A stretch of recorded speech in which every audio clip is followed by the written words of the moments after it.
అందరికి నమస్తే.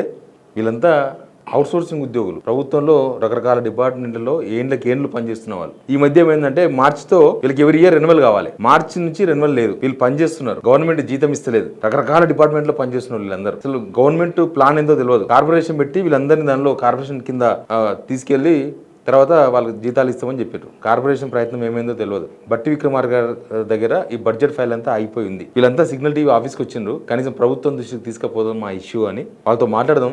నిజంగా కూడా లక్షల మంది ఉన్నారు వీళ్ళు, లక్షల మంది, అన్ని డిపార్ట్మెంట్స్ రాష్ట్ర వ్యాప్తంగా. కొంతమంది మాత్రం మన దగ్గర రాగలిగిన వాళ్ళ ప్రతినిధులుగా. వాళ్ళతో మాట్లాడదాం. మీ పేరన్నా? నా పేరు పులి లక్ష్మీ అన్న. తెలంగాణ రాష్ట్ర అవుట్సోర్సింగ్ జేఏసీ అధ్యక్షుడిని. ముందుగా సిగ్నల్ టీవీ యాజమాన్యానికి, శివరెడ్డి అన్నగారికి, రాష్ట్రంలో పనిచేస్తున్న ప్రతి అవుట్సోర్సింగ్ ఉద్యోగస్తుల తరఫున ముందు ప్రత్యేక ధన్యవాదాలు అన్నగారు. ఎందుకంటే ఈ మధ్య కాలంలో మా యొక్క అవుట్సోర్సింగ్ ఉద్యోగస్తుల సమస్యల్ని మన ఛానల్లో రకరకాలుగా మాకు జరుగుతున్న అన్యాయాన్ని మీరు ప్రభుత్వం దృష్టికి తీసుకెళ్ళిరన్న, అది ఖచ్చితంగా సానుకూలంగా రావాలని కూడా మేము కూడా ఆశిస్తా ఉన్నాము. ఇలా మా బాధలు మేము చెప్పలేనటువంటి వర్ణార్థిగా ఉన్నాయి. వాటి గురించి మనం విశ్లేషించుకొని తప్పకుండా చేసుకుందాం. మీరు ఏ డిపార్ట్మెంట్? నేను యూత్ అండ్ స్పోర్ట్స్ డిపార్ట్మెంట్లో పనిచేస్తా ఉన్నా.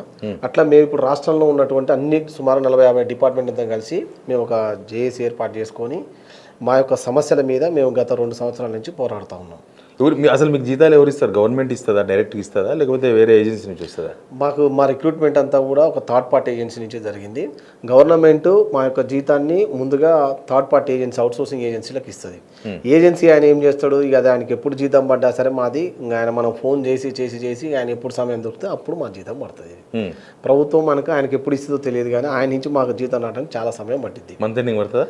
మా ఆల్మోస్ట్ 15వ తారీఖు తర్వాత నుంచి స్టార్ట్ అయింది జీతాలు మాకు అందరు కూడా. ప్రభుత్వం మాత్రం 1వ తారీఖు అంటుందిలే, కానీ ఆ ఏజెన్సీలకు తెలియాలా, ప్రభుత్వానికి తెలియాలా. అవి అయితే మాకు జీతాలు అయితే 15, 16, 17, 20 అట్లా పడుతూ ఉంటాయి. ఒక్కోసారి 2-3 నెలల్లో కూడా ఏజెన్సీ వాళ్ళు ఆపుకుంటారు, రొటేషన్ చేస్తూ ఉంటారు ఈ డబ్బులని. ఒక నెల రూపాయలు కూడా ఒక 1 మంత్ జీతం ఒక ఏజెన్సీ ఆయన కింద ఒక 500 మంది ఉన్నారు అనుకున్నా. ఈ 500 మంది జీతము ఒక నెల ఆపినా కూడా కొన్ని 100 లక్షల రూపాయల ట్రాన్సాక్షన్ జరుగుతుంది మా మీద. ఇది ఉచితంగా కనబడుతున్న అమౌంట్ వీళ్ళకు.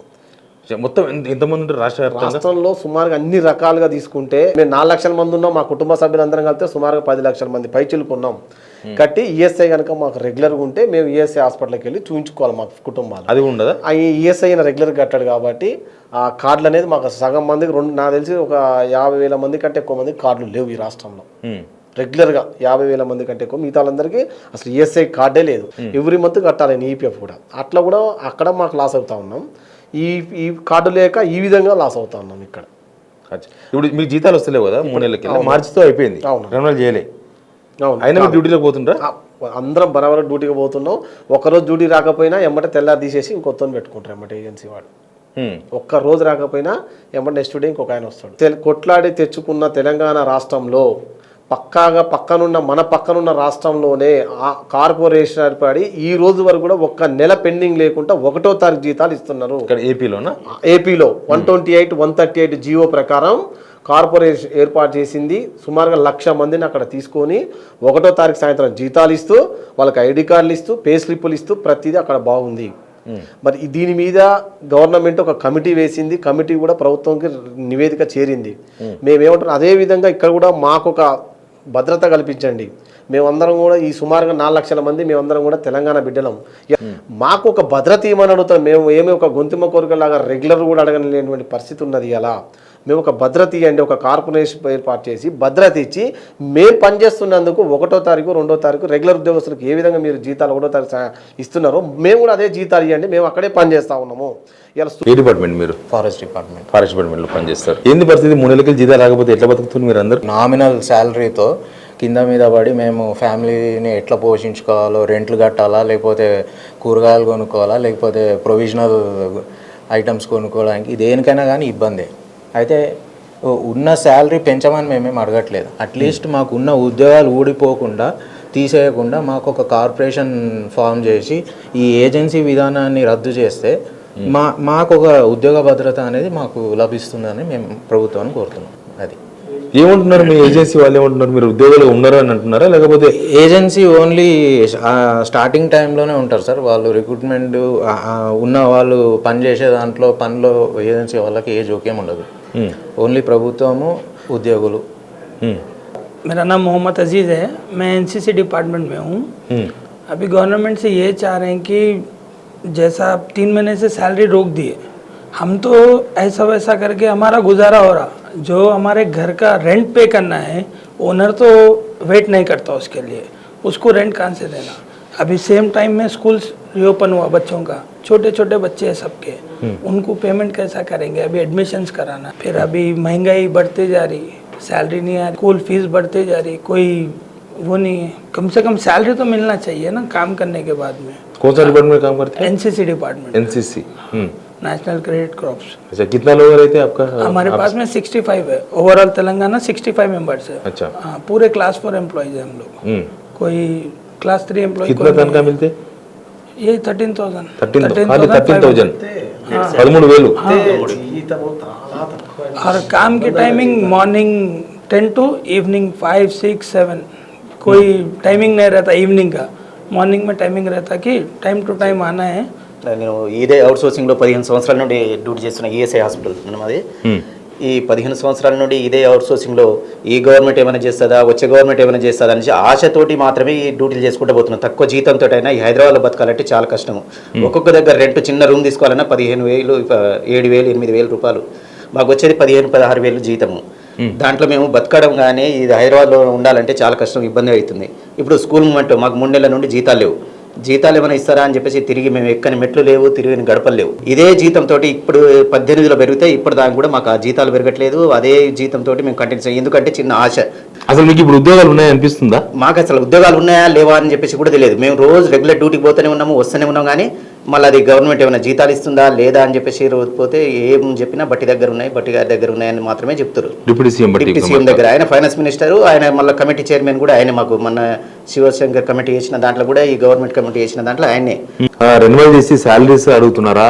మాకు రెన్యువల్ ఇచ్చి శాలరీస్ ఇవ్వండి, తినడానికైనా కొంచెం తిండైనా ఉండాలి కదా. ఈ హైదరాబాద్లో బతకాలంటే చాలా కష్టము. స్కూల్ ఓపెన్ అయినాయి, పిల్లల ఫీజులు కట్టాలి, రెంట్ కట్టలేదు. మనం అనుకుంటాం కానీ రెంటర్స్ ఉండరు కదన్న, వాళ్ళు మళ్ళీ కాల్ చేయమని చెప్పేసి. ఏ డిపార్ట్మెంట్ ఉన్నారు మీరు? మరి ESI hospital. ESI hospital department. Okay, ఎట్లుంటే జీతాలు అక్కడ? మాకు అదే యాక్టివిటీ వాళ్ళకైతే 10,000 ఉంటుంది అన్న, మాకు 13,000 ఉంటుంది. అంతే అంతే, ఏముండదు. ఈ ఉడ్చటోళ్ళకి అయితే మరీ ఘోరంగా ఉంటుంది, వాళ్ళకు 9,000, 10,000. సెక్యూరిటీ వాళ్ళకైతే మరీ దారుణంగా ఉంటుంది, వాళ్ళకి 9,000, 10,000 రూపాయలే ఉంటుంది వాళ్ళకు. వాళ్ళకి ఎప్పుడో పెరిగిన జీతం 2014 గవర్నమెంట్ వచ్చినప్పుడు పెంచిన జీతం ఇప్పుడు అదే జీతంతో చేస్తారు. వాళ్ళది ఏంటంటే ఏరియా స్క్వేర్ ఫీట్ లెక్క చేస్తారు వాళ్ళు. ఏజెన్సీ వాడు ఎంత ఏరియా స్క్వేర్ ఫీట్ పెంచుకుంటారో తెలియదు, కానీ వీళ్ళకి ఇచ్చే 9,000, 10,000 ఇస్తాడు. ఆ 9,000, 10,000 దాంట్లో కూడా ఈఎస్ఐ పిఎఫ్ సరిగా కట్టాడు. ఆ ఈఎస్ఐ పిఎఫ్ కట్టకుంటే ఒక 1 ఇయర్ ఏది ఉండదు మాకు. అసలు గవర్నమెంట్ కు మాకు ఎటువంటి అనుసంధానమే లేకుండా పోయింది మాకు. మొత్తం ఏజెన్సీ. మనం ఎక్కువగా మాట్లాడితే ఏజెన్సీ వాడు తీసేస్తాడు, మళ్ళీ కొత్తని పెట్టుకుంటాడు, మళ్ళీ ఆయన దగ్గర 1,00,000 రూపాయలు తీసుకుంటాడు, 2 లక్షలు తీసుకుంటాడు, మళ్ళీ కొత్తని తీసుకొచ్చి పెట్టు. మాకు కోపం వచ్చినా మేమే వెళ్ళిపోవాలి, ఏజెన్సీని కోపం వచ్చినా మేమే వెళ్ళిపోవాలి. ఈ అధికారులు కానీ ఏది కానీ కొంచెం మాకు ఇది చేస్తూ సహకరించాలని చెప్పేసి కోరుతున్నాము. ఈ గవర్నమెంట్ అయినా మాకు మంచి భవిష్యత్తు ఇస్తుందని కోరుకుంటాం మనం, ఈ కార్పొరేషన్ చేయాలని. నా పేరు సురేష్ గౌడ్ అండి, నేను వాటర్ డిపార్ట్మెంట్ జలమండలిలో చేస్తాను. మా డిపార్ట్మెంట్లో 4,000 చిల్లర మంది ఉన్నాము. సెమీ స్కిల్, స్కిల్, అన్స్కిల్ 4 వర్గాల్లో ఉన్నారు. 4 వర్గాలకు మెయిన్ ఏంటంటే ఈ సెమీ స్కిల్ వాళ్ళంతా లైన్ మ్యాన్గా చేస్తామండి. ఏ గల్లీలో పోయినా లైన్ మ్యాన్ గలవంది అయితే నడవదండి. ప్రతి మార్నింగ్ షిఫ్ట్ 4 గంటలకు లేచి వాళ్ళు తిప్పాలి, మళ్ళీ మధ్యాహ్నం పోయి వాళ్ళు తిప్పాలి. అన్ని షిఫ్ట్లో ఒక వాళ్ళకు 24 వాళ్ళు ఉంటాయి సార్. ఒక్కొక్క డిపార్ట్మెంట్ నుంచి, ఒక్కొక్క డివిజన్ నుంచి, ఒక సబ్ డివిజన్ నుంచి 7 మంది లైన్ మ్యాన్లు ఉంటారు. అన్ని షిఫ్ట్లు, సండేలు చేస్తాం, పండుగలు ఉండవు, ఏవి ఉండవు, ఒక హాలిడే కూడా ఉండదు మాకు. 365 డేస్ చేయాలి. ఒకవేళ మేము ప్రాబ్లం వచ్చి హెల్త్ ఇష్యూస్ వచ్చి ఒకరోజు సెలవు పెడితే వేరేటోని మార్చేస్తారు. జీతం రాదు టైంకి, పని మాత్రం వర్క్ ప్రెషర్ ఉంటుంది. వర్క్ ప్రెషర్ ఉంది సార్ అని చెప్తే మనం ఏం చేద్దాం, ఇష్టం ఉంటే చేయండి లేకపోతే లేదని ప్రోగ్రామ్ వేసుకున్నాం. మంచికి 500 వేసుకున్నాం సార్. ప్రతి డిస్ట్రిక్ట్ ఎలక్షన్ డిసెంబర్లో కర్మగంటలో ప్రతి డిస్ట్రిక్ట్ నుంచి వచ్చాం, బస్సులు వేసుకున్నాం. అవును సార్, న్యాయం కదా సార్. ఈ 10 ఏళ్లలో మాకు న్యాయం జరగలేదు. ఇక వచ్చే గవర్నమెంట్ అన్న మాకు న్యాయం చేస్తుంది అని చాలా విధంగా మంచి కింద చేసుకున్నాం సార్. మన రవీంద్ర భారతి ప్రోగ్రాంలో పెట్టినాం, ఇందిరా పార్క్ దగ్గర కూర్చుకొని గెస్టులు అందరిని పిలుచుకొని చేసుకున్నాం సార్. చాలా ఇబ్బంది అవుతుంది సార్. 10-15 వేలకు 13,000 చేతులకు వచ్చి మిగతా కమిషన్లు పోయి ఫ్యామిలీ మెయింటైన్ చేసుకోవాలంటే రాత్రిపూట 12, 1 దాకా ఊబర్ నడుపుకుంటూ వెళ్తున్నాం. ఈపీఎఫ్ 13% ఉంది, ఈఎస్ఐ 3.5% ఉంది, ఏజెన్సీ కమిషన్ మినిమం 4% ఇది టోటల్ జీతం అనేది మీ చేతికి వచ్చేది 13,000 వస్తుంది. విచిత్రంగా ఏంటంటే అసలు ప్రపంచంలో జిఎస్టీ ఉన్నటువంటి ఏకైక మనుషులు మేము. జిఎస్టీ మనుషుల మీద కడుతున్నారు అంటే మేమే అది. అవును, ఉద్యోగం మీకు మాత్రమే ఉంది. అది జిఎస్టీ కడుతున్నారు. ఇప్పుడు గవర్నమెంట్ 22,000 రూపాయలు మా పేరు మీద ఏజెన్సీ వాళ్ళకి వెళ్తుందన్న. ఇది 22,000 మీ చేతికి వచ్చేది ఎంత? ఇక 13,000. 22,000 ఇస్తే మీకు 13,000 వస్తుంది చేతికి. మేమేమంటున్నాం, మీరు వాళ్ళని ధర ఈ 22,000 రూపాయలు కార్పొరేషన్కి రిలీజ్, ఒక్క రూపాయి కూడా ఎక్కువ అవసరం లేదు, ప్రభుత్వం దగ్గర డబ్బులు లేవని అంటున్నాం. మేము ఒప్పుకుంటున్నాం. ఈ 22,000 కదా ఇప్పుడు రిలీజ్ చేస్తున్నాము, అదే చేయండి కార్పొరేషన్కి ప్రజెంట్ చేస్తే ఈ జిఎస్టీ అవసరం ఉండదు, కట్టాల్సిన అవసరం లేదు. 3,300 ఏజెన్సీ 600 రూపాయలు కట్టాల్సిన అవసరం లేదు. ఈ 3,300 600 కడితే 4,000 రూపాయలు మాకు పెరుగుతుంది జీతం, 17,000 అవుతుంది. అప్పుడు ప్రభుత్వం మీద భారం లేదు కదండి ఇక్కడ. అవును, లేదు. 1వ తారీఖు జీతం వస్తుంది, మళ్ళీ 13,000 కాస్తే మాకు 17,000 అవుతుంది. ఎందుకు 17,000 అవుతుంది? ఈ జిఎస్టీను కమిషన్ కలిస్తే 4,000 పెరిగింది మాకు ఆటోమేటిక్గా. మీకు ఇక్కడ భారము లేదు, మాకు 4,000 రూపాయల జీతం పెరిగింది.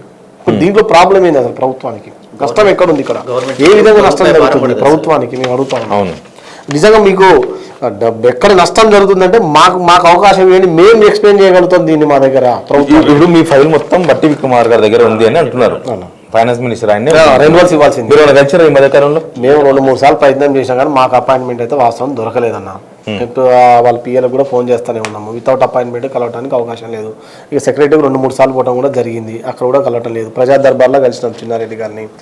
మేము చేస్తాం చూస్తామని అంటున్నారు. ఎంతసేపు ఉన్న ఇది చిన్న ప్రజాభవన్ నిన్న కలిసాము అంటే మా దగ్గర మేము రఫాల్గా వెళ్ళి కలుస్తూ ఉన్నాము గవర్నమెంట్ని. ఇట్లా ఎవరు పెద్దలతో కలుస్తుంటే ఇప్పుడు కూడా తుమ్మల నాగేశ్వరరావు గారు కూడా కలిసి వచ్చాము. ఇప్పుడు ఇక్కడ గాంధీ భవన్లో కూడా ఇప్పుడు పెడతా ఉన్నారు, వీక్లీ 1-2 సార్లు. అవును, వాళ్ళని కూడా కలుస్తూ ఉన్నాం, రిప్రజెంటేషన్ ఇస్తా ఉన్నాం. IAS officer committee Naveen Mittal సార్ని కలిసినాము, బిశ్వాల్కి మన పిఆర్సీ కమిటీ చైర్మన్ని కలిసినాం. ప్రతి ఒక్కరిని కలుస్తున్నాం, రిప్రజెంటేషన్ ఇస్తా ఉన్నాము.